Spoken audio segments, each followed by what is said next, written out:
Today we're going to be diagnosing and fixing this power supply for an 85-inch 2020 Samsung 4K TV, and the issue that we are experiencing is that the TV is completely dead, has no power at all. Now I've already done a lot of multimeter checks and I haven't been able to find a single component that is defective on the board. So my first step is to plug it in. And I'm supposed to get a click. I didn't get a click. I want to know if the power supply is turning on or if it's staying in standby mode. And to do that, we're going to do a voltage check on the filter capacitors. So I'm in DC mode. My filter caps are over here, and I'm getting 170 volts. That tells me the power supply is not fully turning on, and I'm going to use the infrared camera to see if anything is getting hot. I'm not really seeing anything on the top side. Flipping the board over, and actually I'm seeing one single hot spot on the back. Right here. It looks like it's coming from this IC chip right over here. We'll discharge our capacitors. All right, let's switch over to the microscope to take a closer look at the IC chip. And it looks like it's completely covered in silicone, so we're gonna try and remove some of that so we can see the chip itself. Now there's still a little layer on the top of the chip, which we're gonna wanna remove in order to see the markings and identify exactly what kind of chip it is. And we wanna be gentle because we don't wanna scratch away the markings, otherwise we won't be able to identify the chip. So it looks like we have 6B22 as the part number. So this 6B22 IC chip, I actually think is definitely gonna be our fault, and the reason for is because it's also used on the Samsung OLED TVs for 2022, the 55 and 65-inch models, and they do fail on that power supply as well. And in order for us to identify how they fail on those other power supplies, we typically check pin number 10 to ground. We have a triangle over here indicating pin 1. So this is going to be 2, 3, 4, 5, 6, 7, 8, 9, and 10. This is going to be pin 10 right here. And with my other lead, I'm going to put it on floating ground, which is the negative side of our filter capacitor. So this is our filter cap. This is the negative lead, so our floating ground, and I'm getting 53 ohms. So that confirms we have a short and that IC chip does need to be replaced. So for the replacement, we're gonna need to do a little bit more cleaning, and we really need to get all of that silicone out of the way so that we can properly solder and desolder the chip. So how do we know that pin 10 is not supposed to be shorted to ground? On the datasheet, if you look over here, pin 10 is VCC, which is the line that powers up the IC. It can be both a voltage line and shorted to ground. That's not possible. And that's what indicates to us that that chip is defective. For the desoldering process, we're gonna start by adding solder to all of our pins and joints.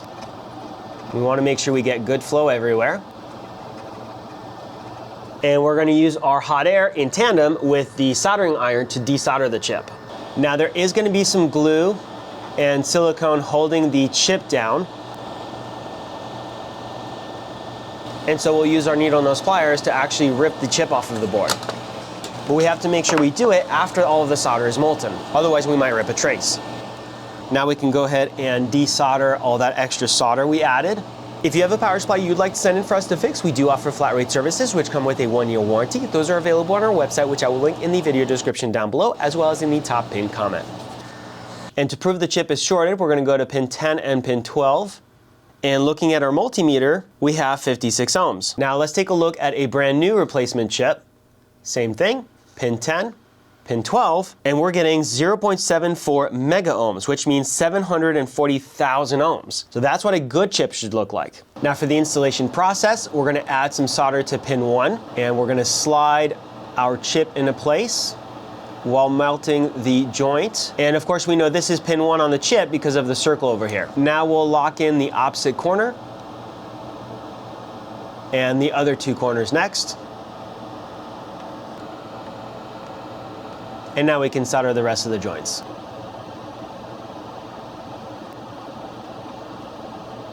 We'll add a little flux and clean up all of our joints.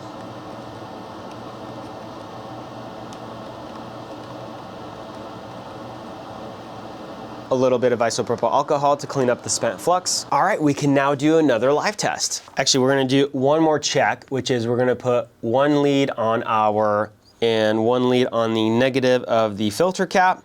We were getting 50 ohms originally. We are now getting 230 kilo ohms. So that confirms, I think we got rid of our short, we got rid of the fault, so the board should be able to power on now. As I plug it in, we're gonna listen out for the click. And it was faint, but it was there. Quick voltage check on our filter caps. And look at that, we're now getting 394 volts. So that does tell me that the power supply is now fully turning on. And next we wanna make sure that our 13 volt lines are active.